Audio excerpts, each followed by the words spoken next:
How would I spend $1,000 in my media ministry?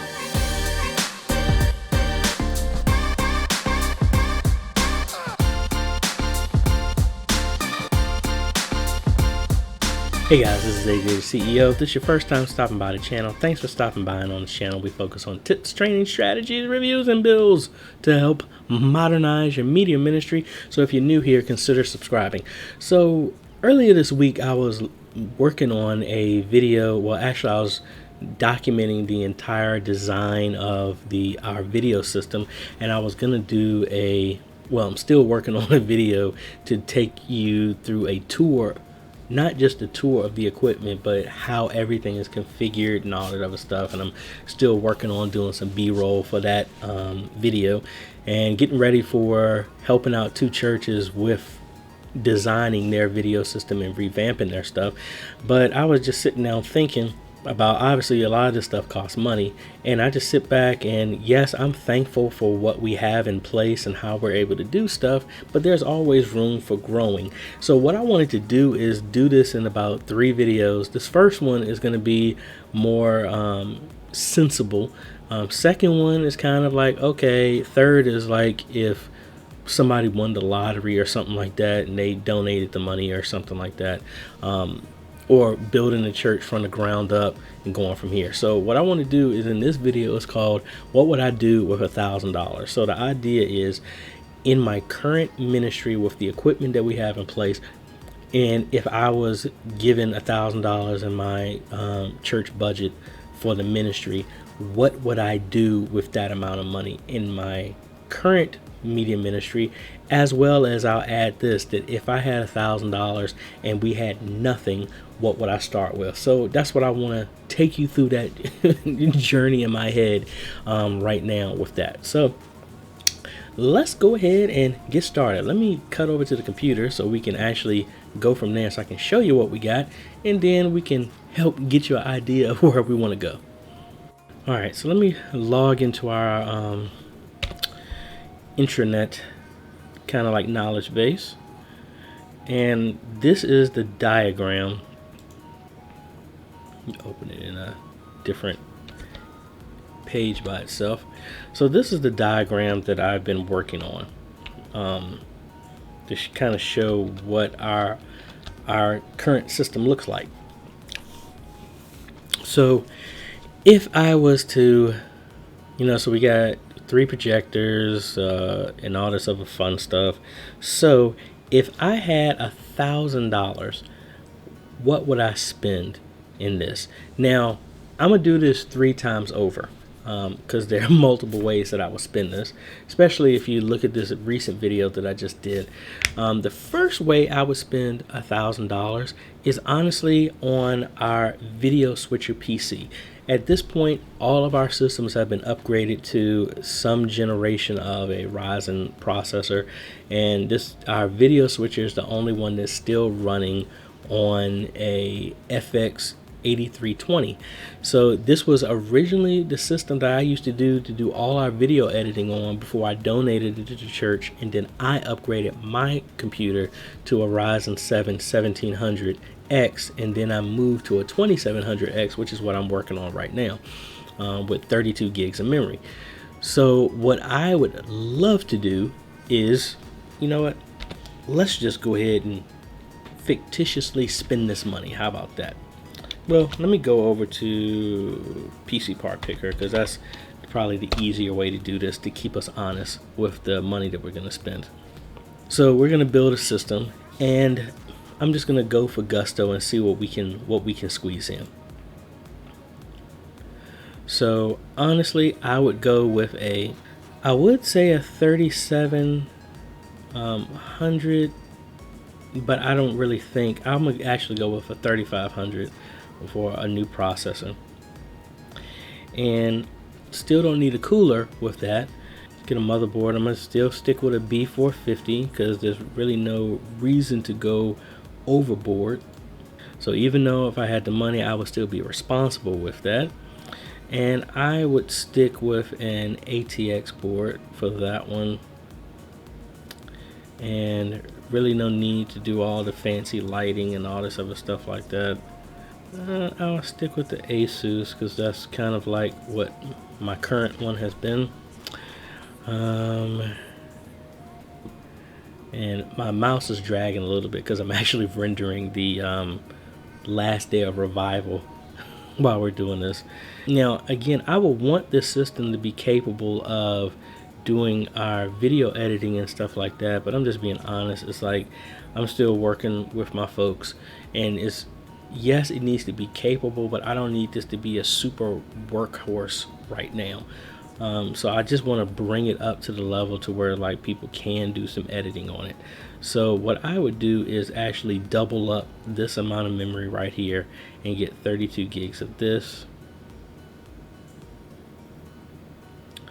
Additional memory, like I said, I would order the exact same thing again.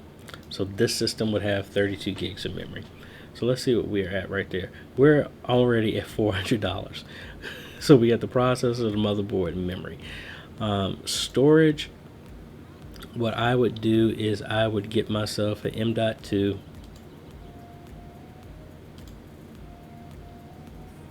And because I would have the money to do it, I would go with a 970 Evo Plus, kind of like what I have right now in my system, times 2.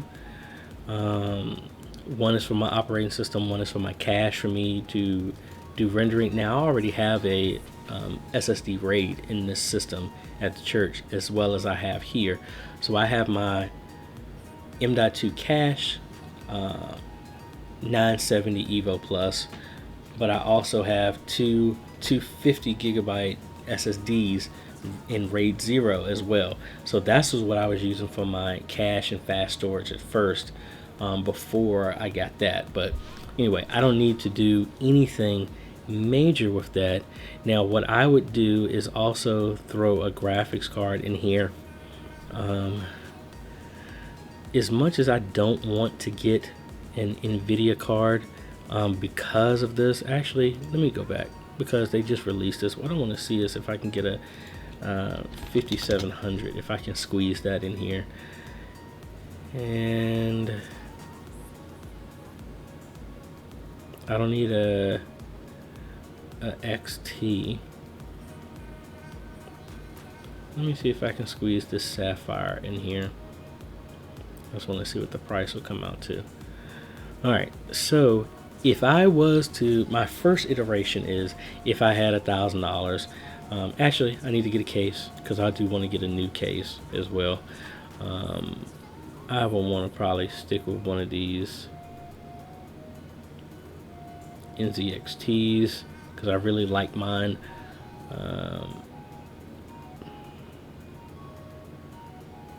Now again, I would be doing away with the drive, so I guess I have to stick with not 100. Well, I got enough drives that have burners on it, so yeah, I'll just go with this one here. And actually, I would do some water cooling with this one. I would throw the Kraken in there. Revision 2. Now we're right over there, so what I would probably do is, what can we do? Let's cut back. I would honestly then, I would take the case out because the case that we have works perfectly fine. And I'm right around 974. That would be the first thing that I would do if I had $1,000 to spend here in the system. Now, another way I would spend that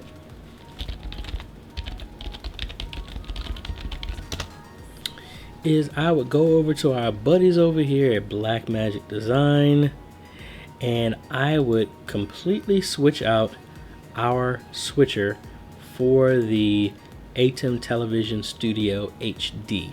This is the same one that I currently am doing all the stuff that you're seeing right now with my YouTube channel. That is what I use, and it's under my desk in a portable system which I've done in this video that's going to be up top here. And this is going to come in right at $5 less than my max. Now, the reason why I'm getting that is because it opens up the doors to some other things that we're getting limited on right now, which is currently we can get rid of our Behringer and we can have audio going directly in from the board into our mixer now, instead of having the Behringer. Like I said, it also opens the door for us to have 8 connections instead of the 6. So right now, like I was doing this over the schematic video, we have 4 cameras that are connected right now over SDI. We're connecting our Pro Presenter / Easy Worship, / Worship Extreme presentation system is connected over HDMI, and then our left camera is connected over HDMI. So we still have 2 connections that we can now use. So if I was to do that, what I would do is also loop in our HyperDeck Studio into one of our inputs, so now we can play back from the recording on the system, and then we have another connection. So my other connection would honestly possibly be the output from our video switcher, because then our video switching PC. So like I went on in a previous video, we showed how to put graphics on the screen. I could actually do a Decklink monitor out and let that feed into the ATEM. So now we can do our graphics on the fly, playing from there into the system. That would be another reason. Or we could just add another camera into it. So that's what I like. This also allows us to have an aux out. So I could have an auxiliary out and let it go directly to our back projector and have it just be dedicated to output for the choir if we want to do it that way, or have an aux out that will just go to our HyperDeck. The other thing for recording, the other thing this allows us to do at this switcher allows us to do at 1080p. So the up down cross HD of how I have everything set up to bump our resolution up from 1080i to 1080p at 30 frames a second, I don't need to do that anymore. So that frees up one piece of tech that I don't need to have anymore. So that's what I would use with that. And it has a bunch of other features as well. Buttons, has fans inside of it, so now we don't have an overheating issue or anything like that. That would be number 2, what I would use $1,000 for. All right, and for my final way I would spend, well actually I got one more now that I think about it. Another way what I would do is with $1,000 is I would get one of these wonderful little devices, and this is the smaller version of what I would really want to do, but we're only staying within $1,000. This would be the Mini Mod 2 V Coax, and what this is it would take an HDMI output from our ATEM and convert it into the coax to go through, send a digital signal as a digital channel to all of the TVs that are inside the church. Now we're doing this already, but it's taking our HD signal and converting it down to SD. So and this opens up a lot of issues because of how that is actually handling it, but what this would allow us to do is convert this to a digital signal.